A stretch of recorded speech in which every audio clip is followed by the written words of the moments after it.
ఆమె అంత పని మంత్రాలు కానీ పనిచేసే ఉద్యోగి కానీ రాష్ట్ర ప్రభుత్వంలో లేరా? మంచిర్యాలకు సరిపడ ఉద్యోగి ఆమె ఒక్కతేనా అనేది కూడా గతంలో ₹1,00,000 బిల్లు అయితే 2 లక్షలు 3 లక్షలు రాస్తుంది.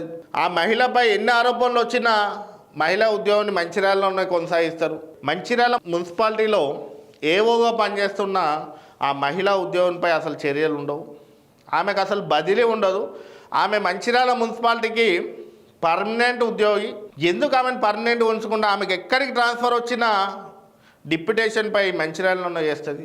మరి ఆమె అంత పని మంత్రాలు కానీ పనిచేసే ఉద్యోగి కానీ రాష్ట్ర ప్రభుత్వంలో లేరా? మంచిర్యాలకు సరిపడ ఉద్యోగి ఆమె ఒక్కతేనా అనేది కూడా మంచిర్యాల మున్సిపల్ కమిషనర్ ఆలోచించాలి, జిల్లా యంత్రాంగం ఆలోచించాలి.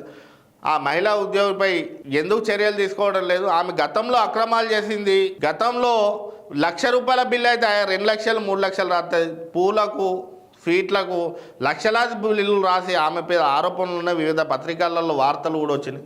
మరి ఆ మహిళపై ఎన్ని ఆరోపణలు వచ్చినా మహిళా ఉద్యోగిని మంచిర్యాలలోనే కొనసాగిస్తారు.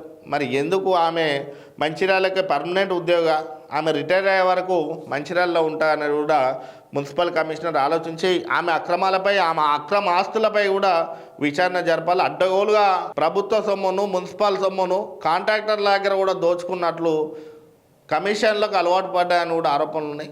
ఓసారి జిల్లా కలెక్టర్ మంచిర్యాల మున్సిపల్ కమిషనర్ కూడా ఆ మహిళా ఉద్యోగికి అసలు ఎందుకు బదిలీ కావడం లేదు, ఏళ్ల తరబడి మంచిర్యాలలో ఎట్లుంటుంది అనేది కూడా విచారణ జరిపి చర్యలు తీసుకోవాలి.